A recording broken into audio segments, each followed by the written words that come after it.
Well, hello everyone. This is New Life Alive. We are here coming from the great town of Delmar, which we are one big town in two states, Delaware and Maryland. And I'm here, Terrence Burns, serve as just a servant here for New Life Commission with my co-host S.A. Jessa, EJ. She's waving here. And we have a special guest that we have been invited, I think is extraordinary man, extraordinary leader. You'll hear more about him in just a few minutes, but I'm just so excited that this nation is a great nation of great things, and you got great people, great leaders, great minds. And the gentleman that I'm getting ready to introduce you to today is by the name of Chief Barkley. He's a senior, and he is the chief of police for the great town of Delmar, which jurisdictions in one area of Delaware and the other area of Maryland. Tremendous task. Have a great law enforcement team here, and we met at a town council meeting a couple of weeks ago, and I'm telling you, just opened and just doing some great things. And we wanted to just take this time as New Life Alive is to begin to share with you as our audience, and even those that from other states, is that you can connect as an organization, as an institution, as a faith base with different agencies, departments, and divisions. And it's so good to get to know what's going on. But I'm really happy that we're here with them, and I'm going to be letting my co-host, S.A. Jessa, begin to ask him a few things. But in the meantime, I just want to tell you thank you so much for making time for us. You have a busy schedule, we know. I do. And we just thank you for making it possible. But the first question is just to ask you as she gets ready, how long have you served in this capacity as Chief of Police? Well, Chief of Police here in Delmar, I've been here just about 3 years. Okay. I've actually been in law enforcement for a little more than 33 years. Oh, wow. I've been around a minute.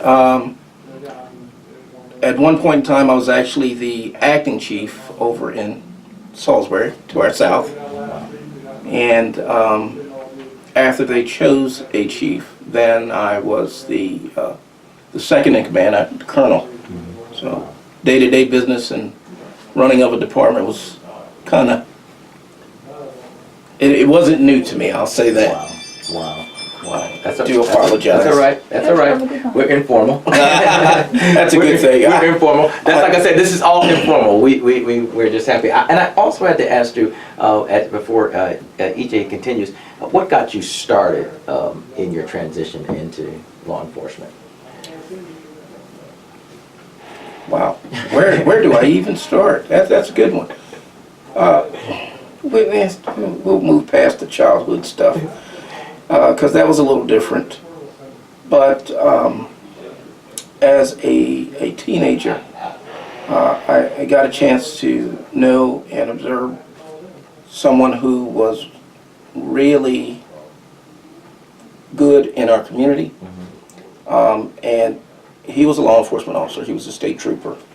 And he went on to become the highest ranking African American 4th Maryland State Police, who was Ernest Leatherbury Sr. Oh, okay. And Ernie was a mentor for me. Oh, wow. So he kind of put a hand on and gave me a guide, and he helped usher me through a lot of my career, and I really did appreciate that. Oh, wow. Wow. That's a very well-known name. Yes. Very well-known name. Indeed. Wow. Well, EJ, I know you have. So you talked about, being interim chief in Salisbury. And you've been here in Delmar for 3 years. What brought you to Delmar specifically? Boredom. That'll do it. No, with all honesty, I had retired from Salisbury after 30 years of service. Amazing. And I was kind of tooling around the house doing what you think you're supposed to do when you're retired. And one day, cooking dinner. And I realized it was time for Family Feud. And I started out of the room to change the TV channel. And I went, what are you doing? You you know what time things come on TV. This is not good. So a friend of mine called me not long after that. He worked for Worcester County Sheriff's Office. Wow. And said, hey, I know you're retired. Can you do me a favor? We need an investigator. And I of course agreed. And he brought me on part-time Worcester County to monitor sex offenders in the Worcester County area. And I did that, and one of the things that we noted was I was supposedly there part-time, but I was working full weeks. Oh, wow. And I hit the realization that, you know what, if I'm going to do this, then I need to go ahead and do this. The opportunity availed itself here. The chief was retiring, and I said, what the heck, I'll put in for it, you know. Let's see what happens. Wow. And somehow I was successful. That's amazing. That's amazing. That's amazing. And so when you came over here, did you already know the position was going to be for both the Delaware and Maryland side? And how did you feel about it? And how did you transition into that? Well, two things. One, no, I never really gave it any thought. Even though I knew the former chief, I'd been over to visit mostly at the old building several times. I never thought about that dynamic of working in two states at once. It just never dawned on me. So as we went through the process here, I hit that realization, because one thing, in order to be a police officer in Delaware, you have to be certified as a police officer in Delaware. It's true. So imagine me, if you would, at age 55, going through some of the stuff that I needed to do to be certified as a police officer again. Keep in mind that it had been 30 years since I'd been through a police academy or handled any of that training. And there's constant training that you do along the way, but it's mostly to enhance your law enforcement skills. It's not going back to the basics and showing that you have a proficiency at the basic skills a person would need to be a law enforcement officer. Not only that, things are a little different between the states. On the Maryland side, to be a chief of police, you don't even have to ever have worked in law enforcement. Oh, wow. I would never get Now, that's not the norm. Most guys who are chiefs have worked in law enforcement for years and they have that experience behind them. However, the way that things are set up, you don't really need to do that. Or as well, in Maryland, if you come from another state to be a chief, you don't have to be certified. Wow. So there's really no required training. You can go through the training if you choose to, but there is no required training per se to be a chief, the lead of an agency. Wow. In Delaware, on the other hand, everything is treated as you're a new boot officer coming through. Wow. There's no provisions in their makeup for a chief. So in order to be certified, which you have to be certified, you have to meet all of those standards. Wow. As well in Delaware, Delaware does something different. They do something called fire school. Yeah. And it is what it sounds like. It is. It is. It is. You're absolutely right. You're absolutely And, right. you know, as a law enforcement officer, I'm going, this is crazy. We have people with big trucks and nice suits and stuff to run into burning houses. Why am I doing this? So that was more than interesting. And on the day that we were doing those practical tests, we managed to hit a nor'easter. So I'm 3 stories in the air, torrential rain and wind. Wow. Saying, what have you done, with a bunch of 20-something-year-olds? Yes. Going, what? You lost your mind for real this time. So, you know, there are just contrasts between the two states. But again, I'm glad I did it. I learned a lot, and just thankful to be here. How was it, as she was saying, mentally? Before, I mean, From what aspect mentally? from the aspect mentally, retired, coming into another state, doing what you had to do, required, and I know you have that, when I first met you, I know you have that push. You are a person that I observed that would really, just say, hey, I can do this. You're determined. Well, but how did mentally you're right. that look at as knowing, okay, as I become certified and, how long would I be able to continue to do this when things are constantly changing, the codes and regulations and, all this that is happening because our environment or our area and things change legislatively from different aspects of Constantly, states. they do change. They do constantly change. Mentally, it wasn't too bad. Mm-hmm. Understanding a lot of different things that were going on Mm-hmm. made it easier for me. One of the things that I looked at in really making that decision to return was I looked at some of the incidents that were going on around the country and some of the interactions that were going on, and I said, I think if I get back in this, I'll get an opportunity to mentor some guys and maybe prevent that from happening in our area. Like that. So I that like that was a big catalyst in me coming back. Powerful. And Very when you powerful. just talked about that, what's going on in the nation, has race been a factor? You have Black Lives Matter, you have people saying police brutality, that sort of stuff. How, seeing what's going on the national arena, has it affected this area? Do you guys run into it? Do you see that at all here in the town of Delmar? Yeah, we run into it, but it's on a so much smaller scale.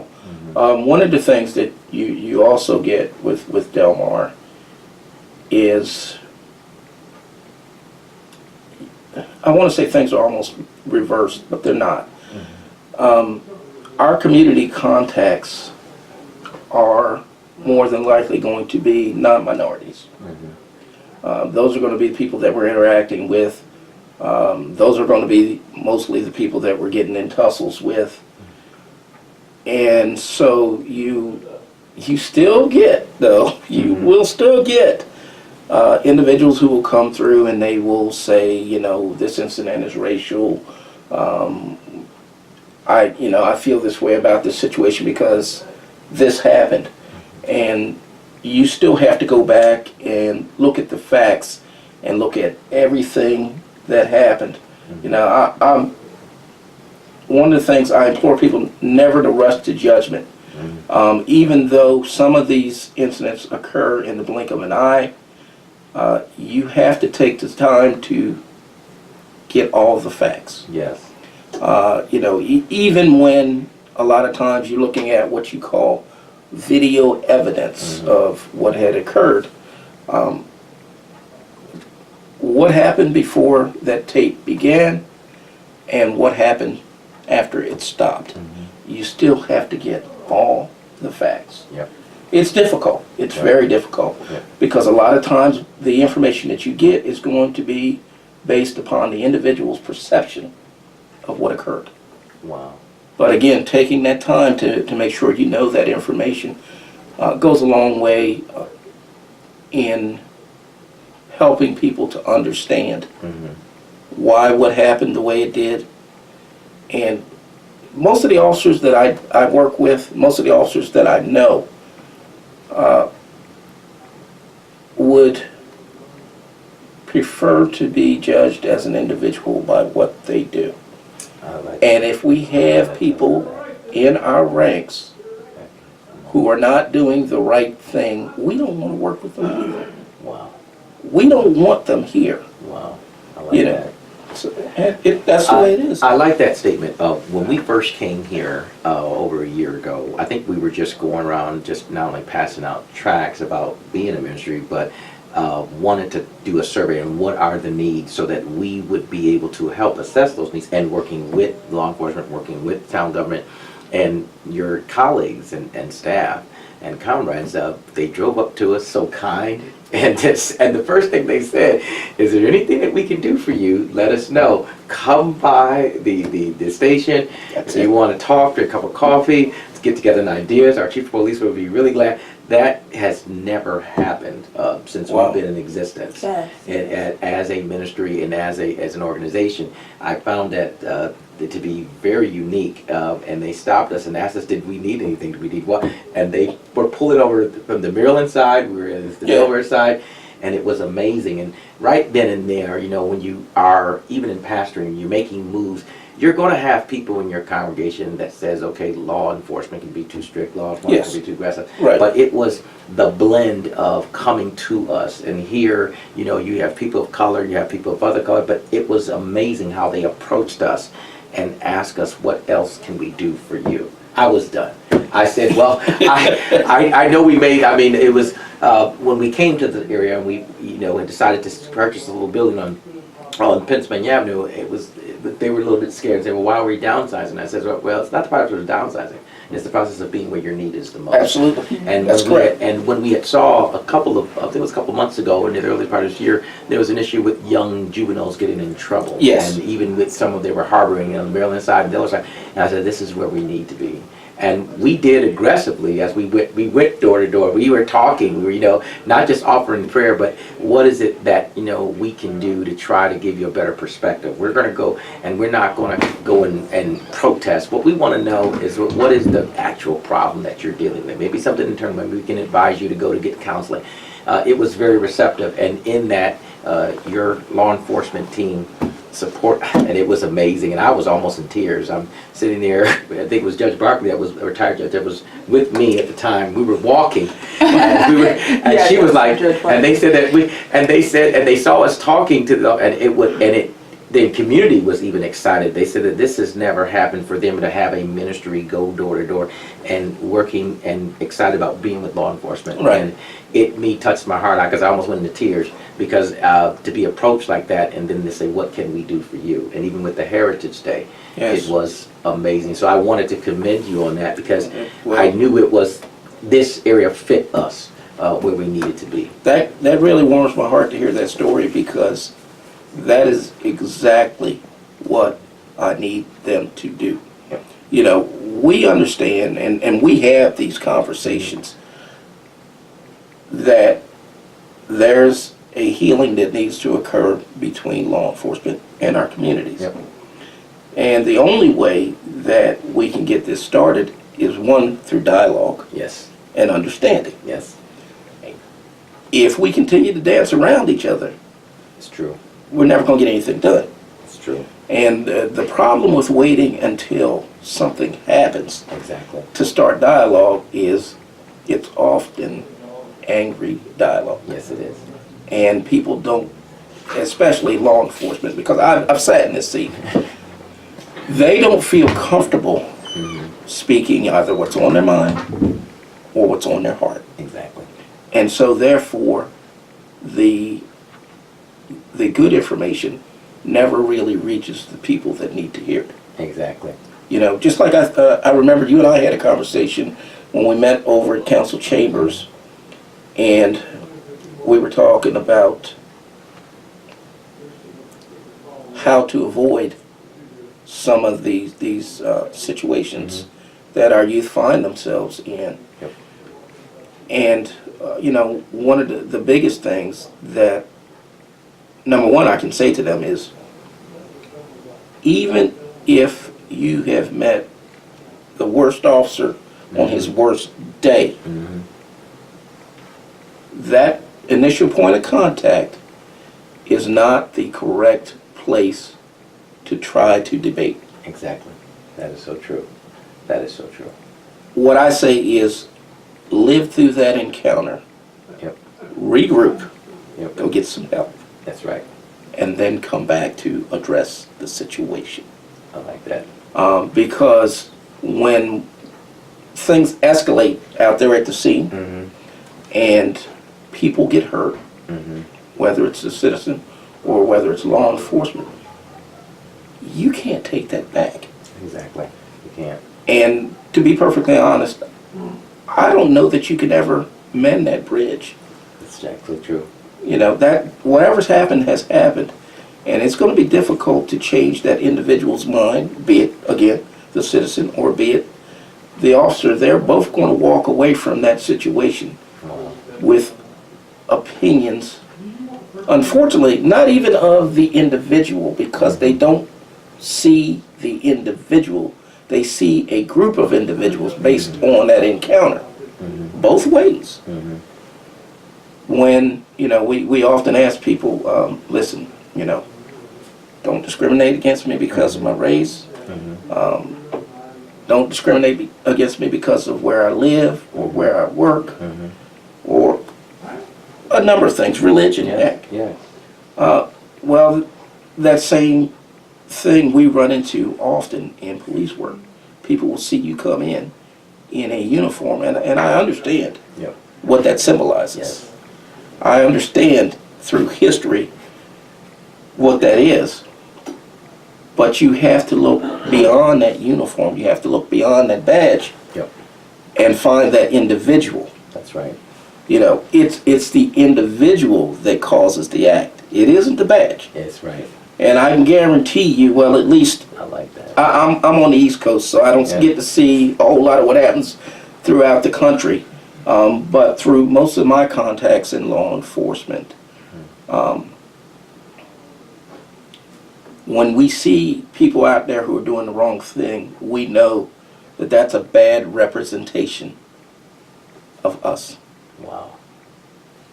That's powerful. I've been in a series in our ministry, and sometimes they tell me sometimes I'm too, what they call it, I won't use the word political because they'll say that too constitutionally correct. That you were one of the driving forces that one of my colleagues in our education specialist, Dave, is teaching a Constitution class, how to react and how to respect certain laws in there. That certain laws could be to your advantage if you talk right. I've been on a series about exposure, composure, and composure and closure.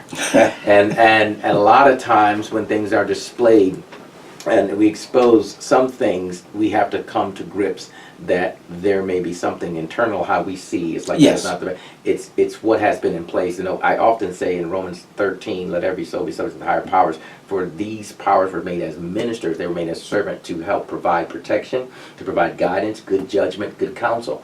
And I always say that this really, people don't like to really hear it, but God has allowed in this nation that we have these kind of specialists, that's what you serve in, to provide order, to provide an arrangement, to provide things to assess better, you know, than King Solomon. We see it. And then I've been on this series about a speech maker and a peacemaker. We have so many speech makers that that will try to redefine what law enforcement should be. And it's a dangerous thing when you actually have been doing it. I mean, one of the scariest things when I served my country as a corpsman and going into Desert Storm 1, yes, I was fearful, but I knew when I took that oath that I had to defend, even if it means if it cost my life. And people don't really understand that when you are serving us in these capacities, you know, it can be sometimes an unexpected occurrences can happen. Yes. And I said to the people, blessed are our peacemakers. We need to be thankful that we have people that are genuine, that is looking out for time. And it tickles my heart because they will have a conversation with us. Just stop. And I love it, and that's why I tell people before we're making I won't say great speeches, but we're making these, I like artificial speeches. When we have no facts, and one of the things we've been learning in our constitutional class and some things that I've been ministering in the series of exposure and composure, I said that if you don't have, anybody can come with a hypothesis, an educated guess of certain things, but I said your information is bare, but you're not prepared.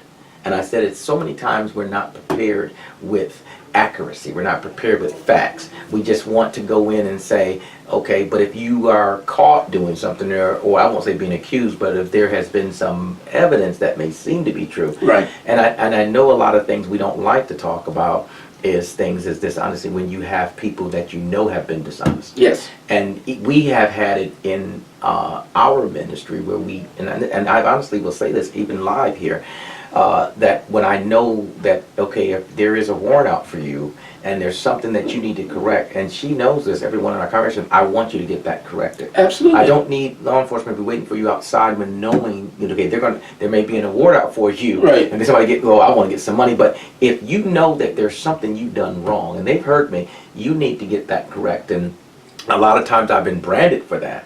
But one thing, I believe in justice for all, because like you said, it makes an organization look bad. I don't mind them coming in the door. But when you come in the door and there's an issue and we see that that's there, I need for you to correct that, because your life depends, your future depends upon it. Yes. You may end up getting in the wrong state and they go put your name in the system. And I know that's scary, and a lot of times, people look at me and says, as a pastor, you do that.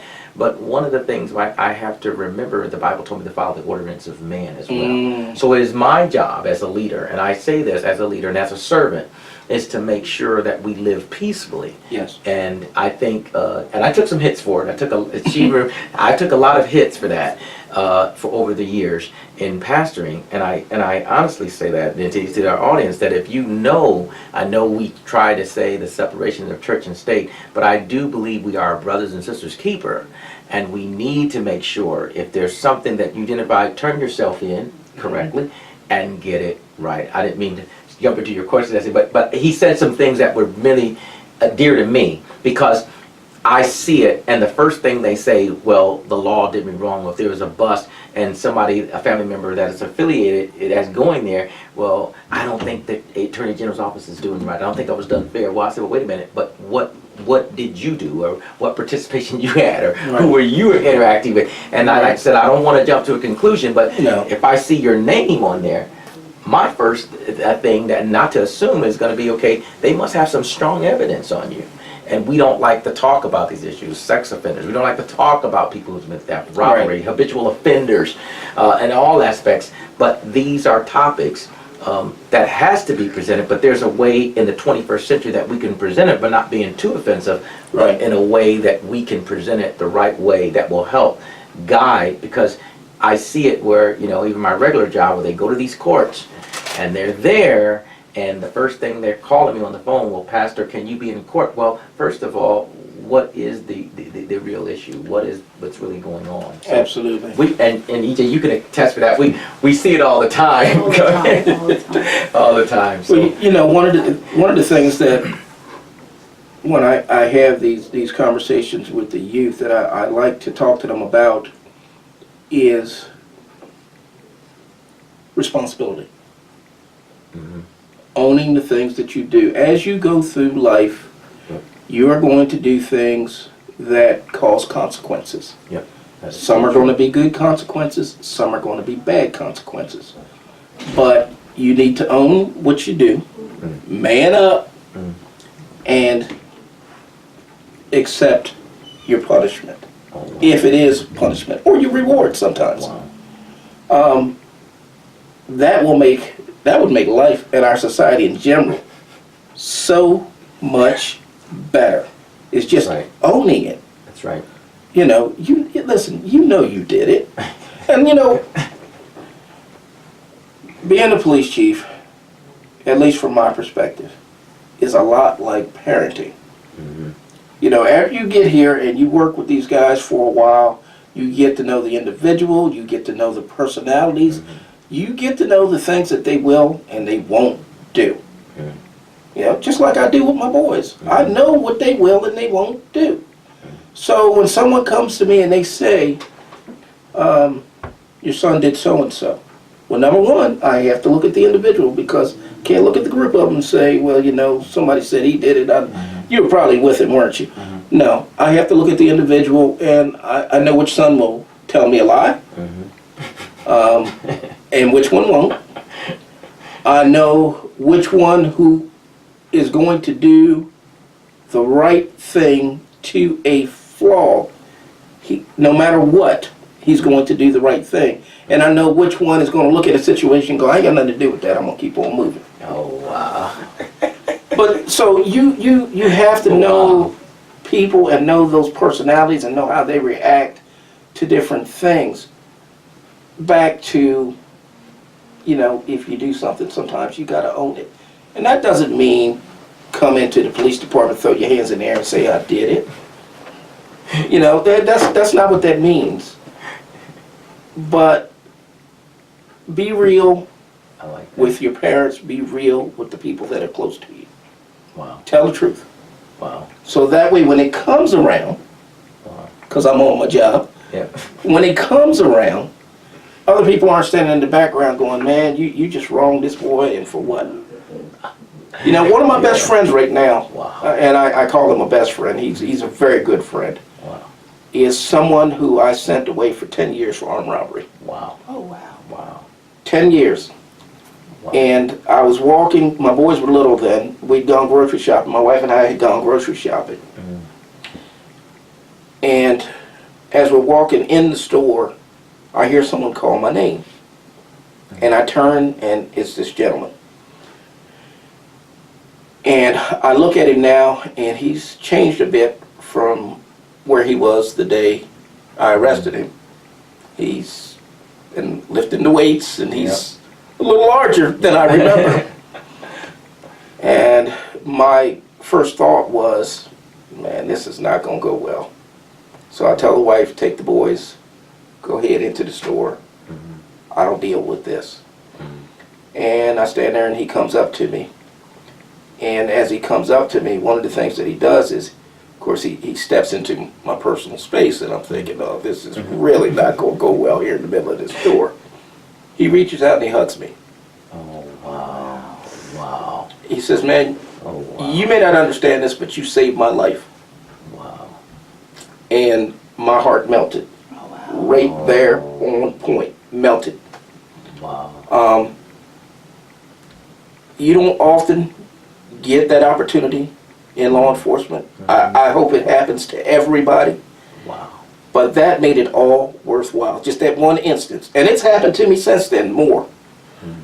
But that instance made it all worthwhile. That I had an impact on someone else's life. And so this guy's out here in our community now. He's never gotten into trouble again. Oh, man. He's out there trying to work with the youth to keep them from going down the path he went down. Oh, man. And I have the utmost respect and admiration for this man. He could ask me for anything in the world. I'd be there for him. Oh, wow. And you would think, again, somebody who you had convicted of armed robbery and sent away for 10 years, that you'd have a relationship like that.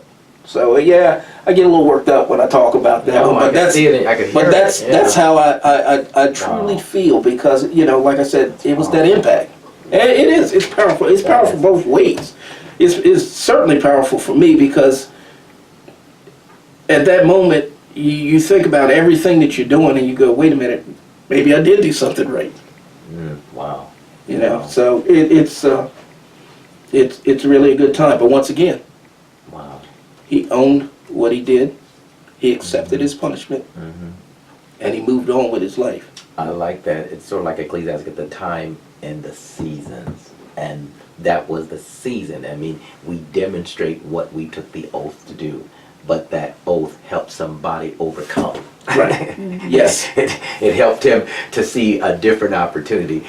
What do you think about that, EJ? I saw you getting choked up too. I just thought it was really amazing, and just how you're connecting with people, from him to even how you talk about the youth and how you're trying to, educate them. It leads me to my next question. How can the community be more interconnected and more involved with law enforcement? Are there any events, projects, initiatives, that sort of thing that you guys kind of do to, help the community integrate with you guys? Well, some of the things that we haven't started yet, but we really want to do, I want to do like a Citizens Police Academy here. Oh, wow. I know we did them over in Salisbury. It's mostly an informational thing, so that the public can understand why we do the things we do, get a better understanding of it. It's real funny. Most of what goes bad is usually a misunderstanding. With all the information that we have readily available to us at a moment's notice, we use it for Facebook. Oh, wow. No, that's true. Seriously, if Wow. You get stopped on a traffic stop, and an officer says to you, I stopped you for X, X, and X. Mm-hmm. You're heated because you don't feel that that happened. Exactly. But you have the entire transportation code for both states available to you on the internet. You can look it up on your phone. Mm-hmm. People won't do it. Oh, wow. Every law that is written in both states Mm-hmm. is available on the internet. But people won't research it. They'll go off of what somebody else told them. Exactly. That's it. That's it. That just blows my mind. So one of the things with the Citizens Police Academy is you get to have those conversations. But it's a short-term thing, so they only get snippets. But at least they get that look in. Yep. You know, because it's always the unknown. It is. It's always the unknown. Things that we don't know about, we tend to shy away from. Mm-hmm. And actually, we kind of lash out at them. Yeah. if it's not, if it's not our idea of the way we think things should happen. I like that Citizens of the Academy. We see it even in cities of Dover and other areas Right. where they're getting more people involved. And like you said, I don't think people are really scared. It's a hesitation if I'm connected with the police or the Yes. I'm going to see this. Nobody wants that stigma. They don't want that stigma. But you have to be in every age. Anything historically with different governments, when you study humanities, one of the things in Michigan when I went to high school and junior college, that was mandatory stickler. You just didn't know your civics and econ. They wanted you to know the justice system. Yes. It was how did it all come into fruition, even Right. from the time the country has its conception. I mean, I don't see it really more active in schools today. I mean, is not. even when Flint, where I came from, was one of the violent capitals of the world at one in Detroit. They were really a stickler for you taking that portion of knowing how this works, not just your checks and balances, but how do your local states it works when it comes to law enforcement. That's And very true. it blew my mind because we had so much killing, we had so many things. I know there were different documentaries that was done, but it was mandatory. And being in other countries, like I said, people in other countries, you see sometimes they don't have the amenities to. Like we have some of them are stricter dictatorship, Yes. but I like it here where it, like you said, it's both sides. But if you do wrong, you have to receive the wrong. There's no, you can't get out. Even in the military, if you didn't make it at your post, and you were considered dereliction of duty. Right. You know, as she was saying, even about the community in there, because one thing I love about Delmar is I love that I don't feel like any tension. You know, I do see races coming together, Yes. talking more. You do. The mayor and vice mayor said that getting to know your neighbor, getting to know. We had had an interview with Councilman Holmes, and his concern was like you. The youth. Yes. That's the first thing he said. Yes. He said, I ran because of the youth. He said, I don't know everything about me. He said, I'm new at this, but he said, I look at my granddaughter, I look at the youth, and he said that I had to do something. And we do see that. I mean, even in our interaction, even with we deal with people on our Sundays and our Wednesday nights, it's always something, okay, there's nothing to do. Yes, there is a lot to do. But like the Facebook, Yes. and then it draws you into Yes. being where places you don't need to be. Like it was a funny story when we were down and we came to Delmar, and everybody was going on coming up the one-way street and parking, and I said, wait a minute, you're breaking the law. Well, no, we can do that past. I said, no, that's the reason why they had that one-way there, because Yes. the traffic flow.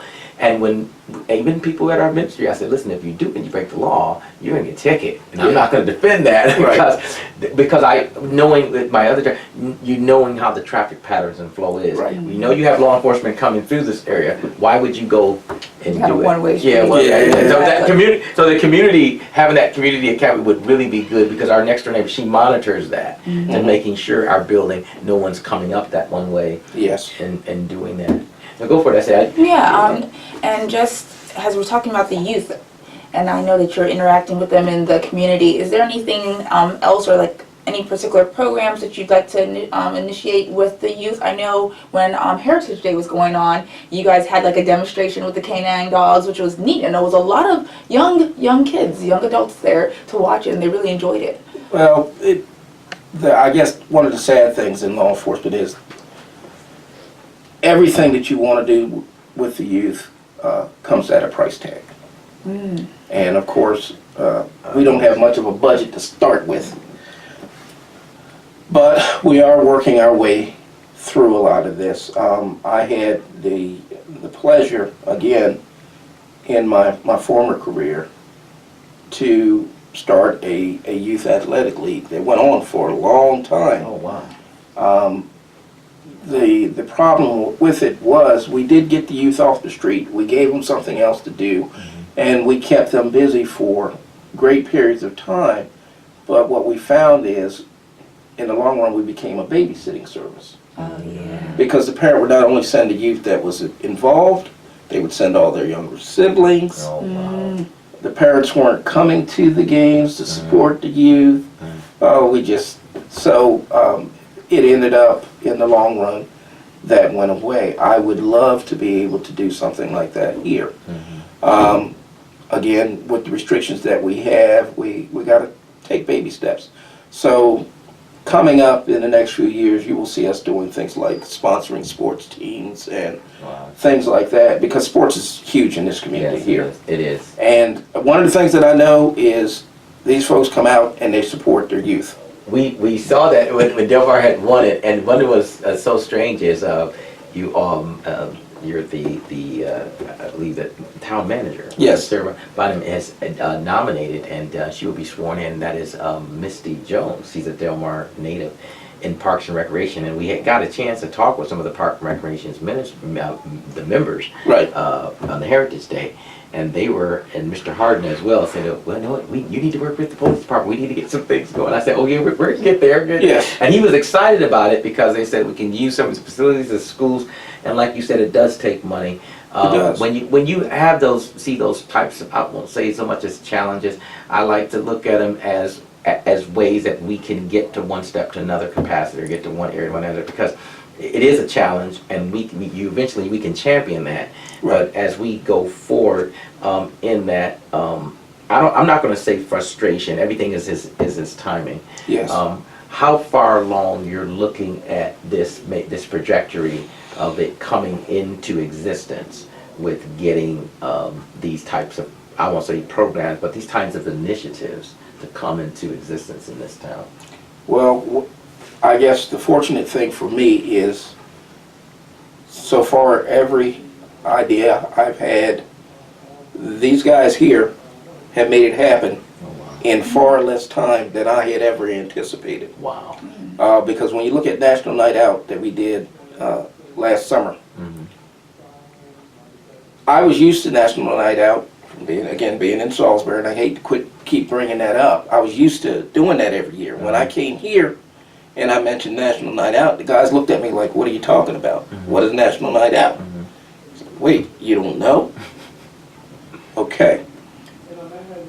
I explained it to one of the guys, and I said, listen, in 5 years, and at that point in time, my very first year, we were partnering with Salisbury. We would go down and set up at theirs, and that was our National Night Out. People from Delmar had to go to Salisbury. Wow. I said, within 5 years, I want to do our own. I want to be able to do this for Delmar. A year later, I was doing it for Delmar. Oh, wow. We still go into Salisbury and we help out and we set up a booth at theirs. But a year later, we were doing our own, and there were a lot of people who were skeptical about it. And I have to admit, even I had my thoughts. Man, is this really going to work out the way we want?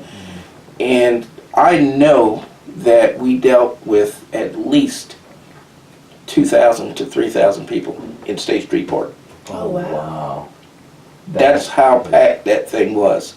Wow. I was blown away. I left there dancing that night. All right. I did. I left there dancing because I said, look at this, for this community. And we knew we had people coming in from other communities, but that's okay. That's okay. Because we wanted to show them, and we made a little quip on it. We said, this is how we do at Delmar. I like that. I like that. This is how we do. Everybody else has theirs, and they do theirs in their own way. We're going to do ours in our own way, and we look forward to doing it again this year and continuing in the future. The same in support of our National Night Out, we threw a golf tournament this year.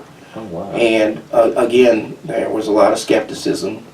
You know, first time we ever did it, the guy said, well, we've wanted to do it for years, but the old chief would never let us. We got there, and I think we ended up with like 18 teams, but it was a fantastic tournament. Wow. Our idea is, because when we did it, we had to put it on at Nutter's over in Salisbury again. But we have our own golf course, our own community, right here in town. Wow. And our end goal is to be able to do that here, to showcase Delmar. Yes, sir. It is. And to kind of open it up to everybody and make sure, you know, because it's really not about how good I can't play.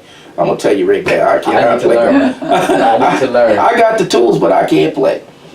But to make that available to everybody so that they can have that experience. Wow. And once again, like I said, they made it happen in no time flat.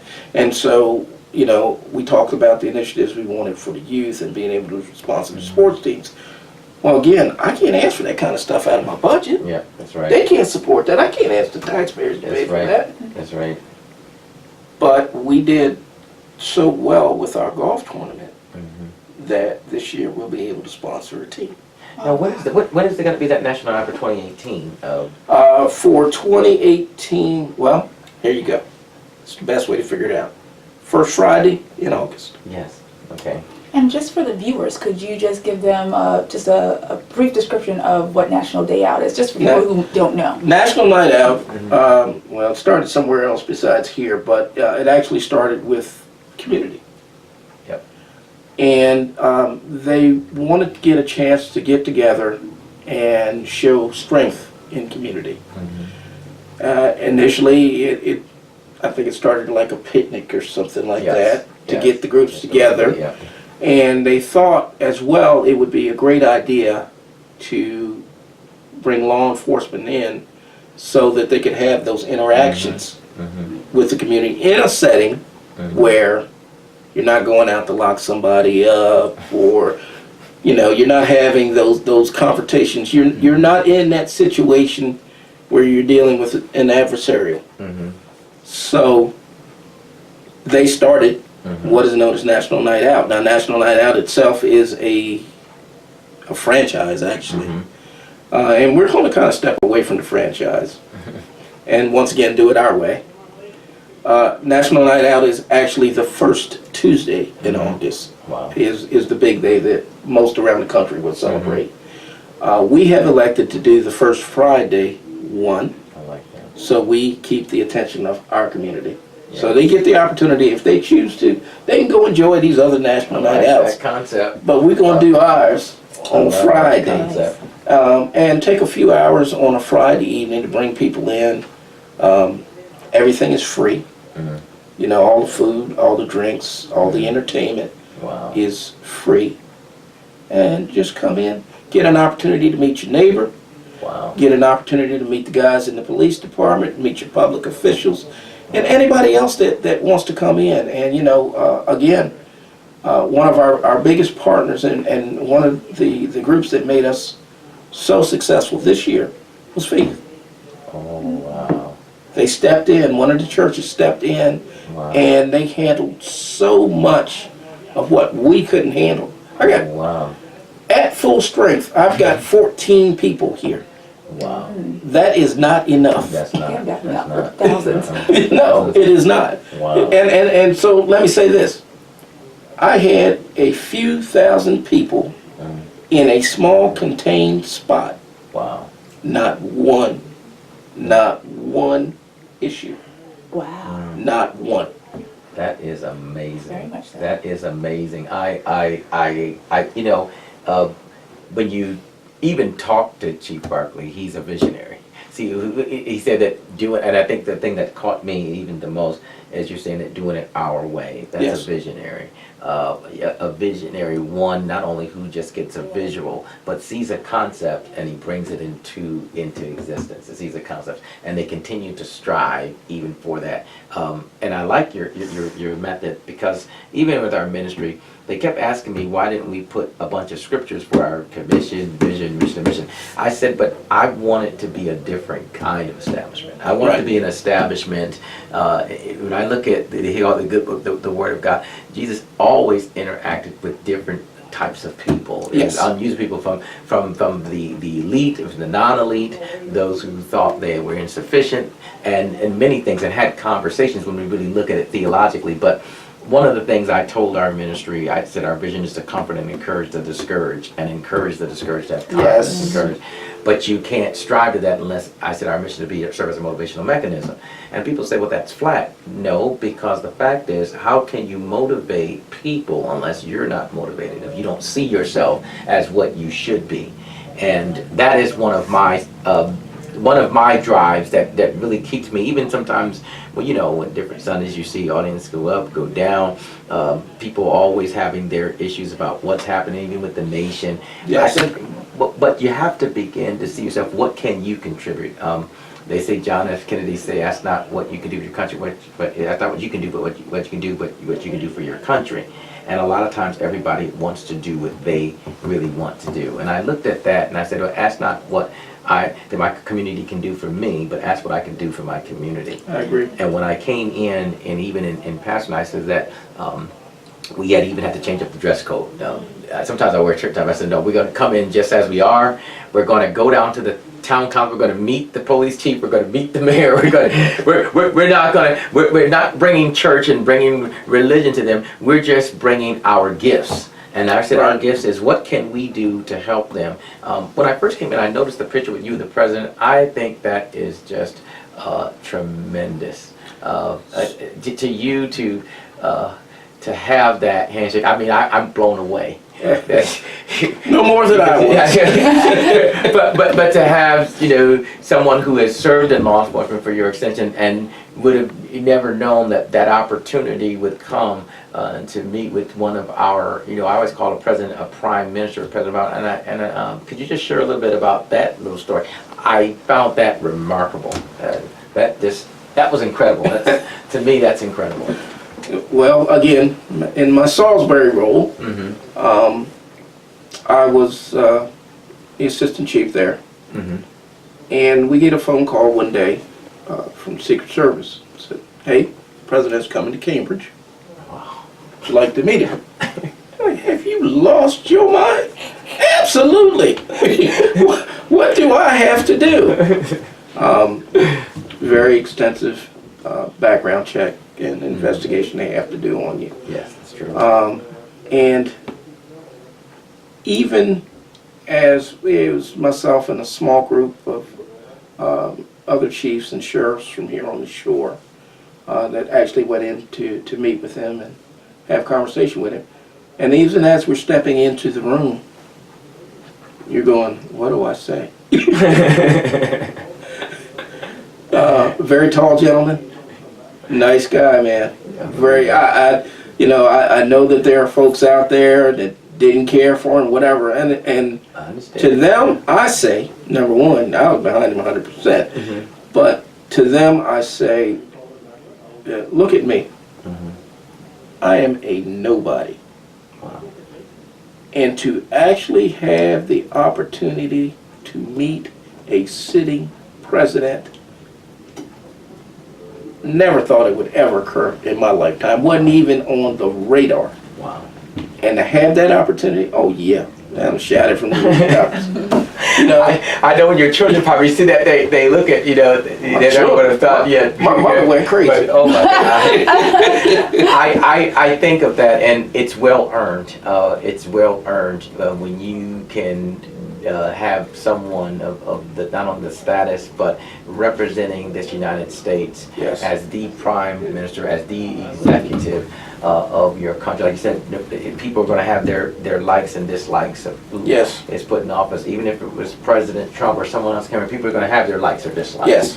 But again, it's always an honor when you can be honored Oh, yeah. from someone, you know, that being the first president, a person of color, it's amazing.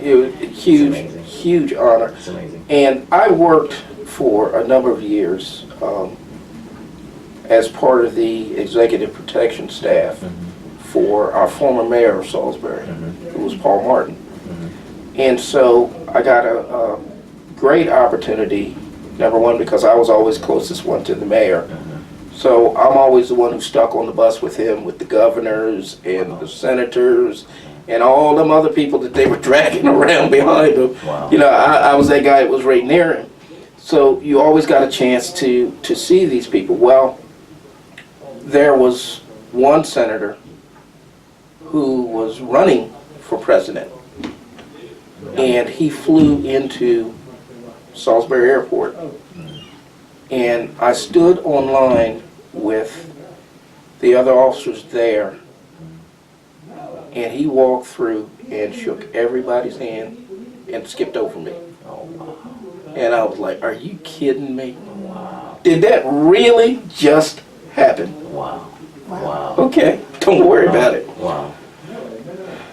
I'm glad we had, or were able to bring up that topic about politics, and I know that it really doesn't have a place in church.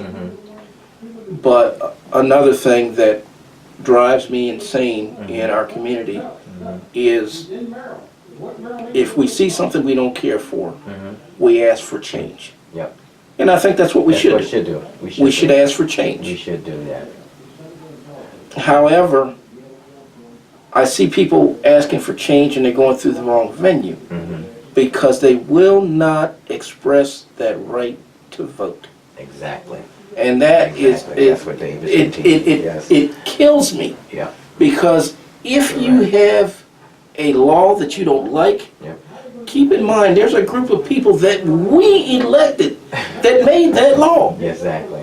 Exactly. So if we needed to change, then we need to find somebody who thinks the way that we think Exactly. and vote them into office. That is so true. Or at least that allows your voice to be heard, your objection to what's going on to be heard.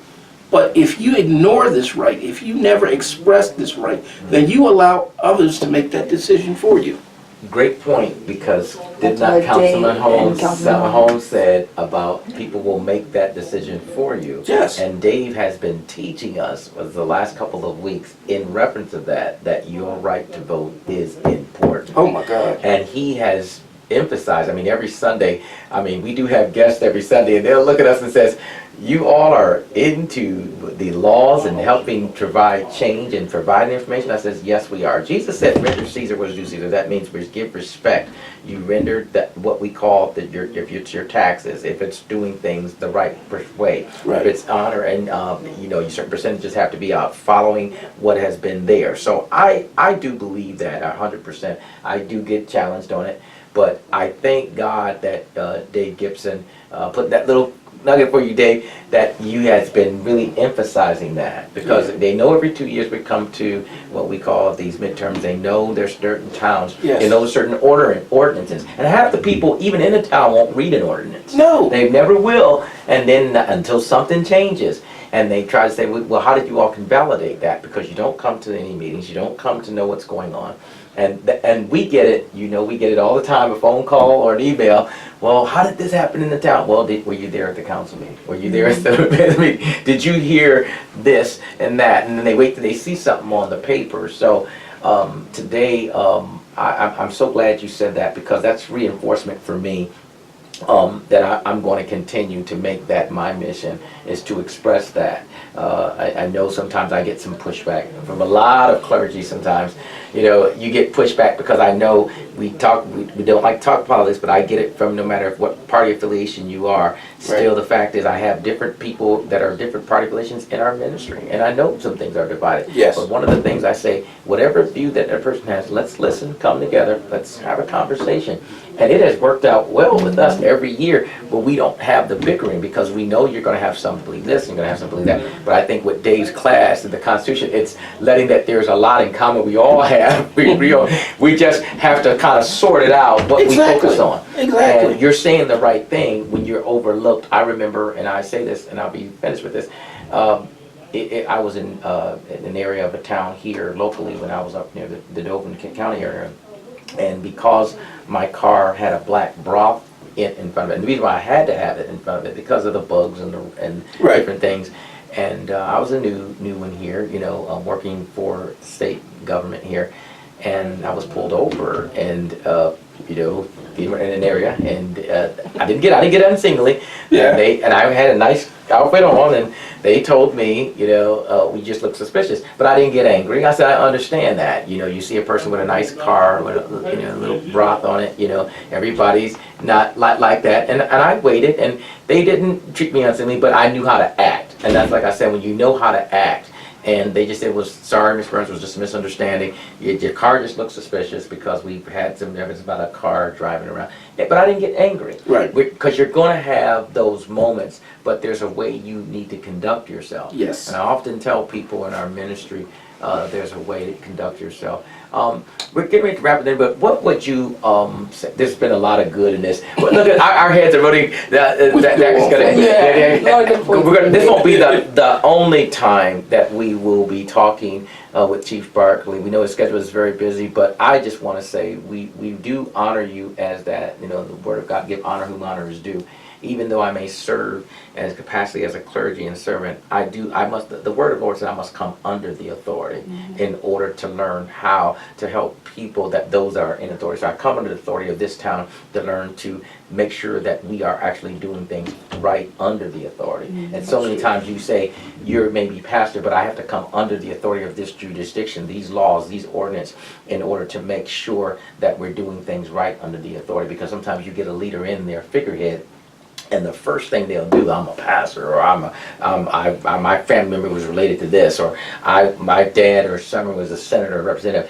But I often tell our people we come under authority, but some of the greatest thing you can be in authority is by being humble. Yes. By you following directions. Yes. Getting to know what is written and how to follow it. I just wanted the next minute here. What would you say? Your passion, your great father, your great husband. You managed out, everything. But what would you say for someone who is trying to get to their next destiny and a destination as they're trying to achieve something? It has to be law enforcement. It can be something in life. As being a person of color and a minority, just like with this, your portrait here of President, with you and the President here. What would you say for someone who is trying to get him to think they're achieving, but they may feel like there's roadblocks, and maybe they may just need that inspiration or encouragement to move forward? Even if they're serving in a capacity like you, it could be management, it could be supervising, it could be just starting off. What would you say to encourage that individual, male or female, and to how to proceed and not only be successful, but how to keep going, even when you feel like stopping and you just feel like giving up? Well, the first thing is, do not quit.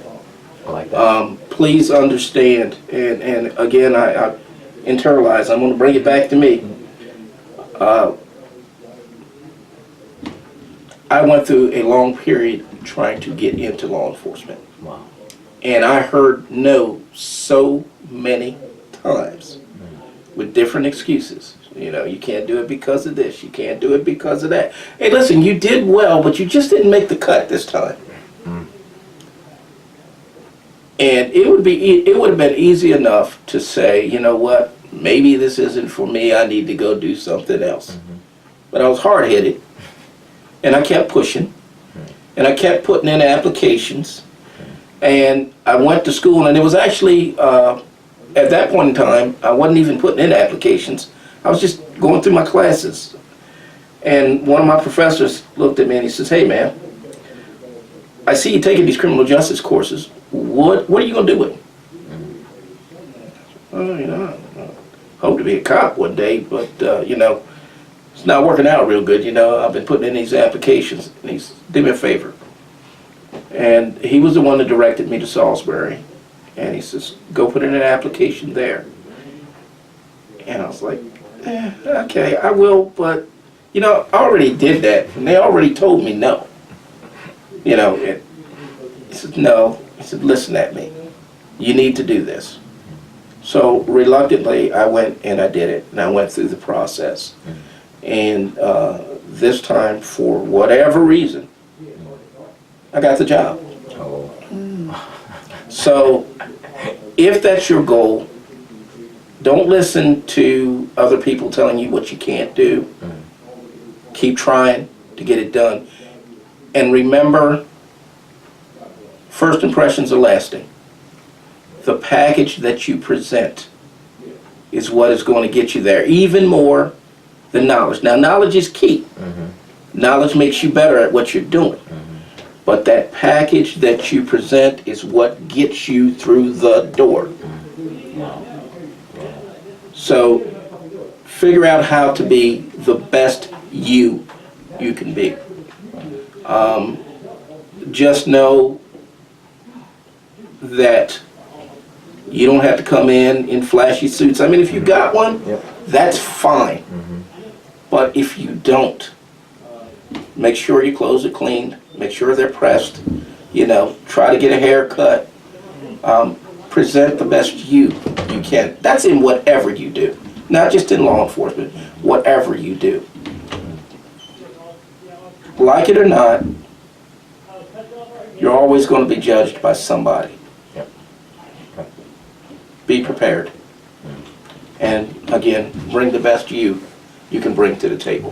That's what I'm looking at. When I go out here and I look at applicants, new applicants coming in, that's the first thing that I'm looking at is how did you show up?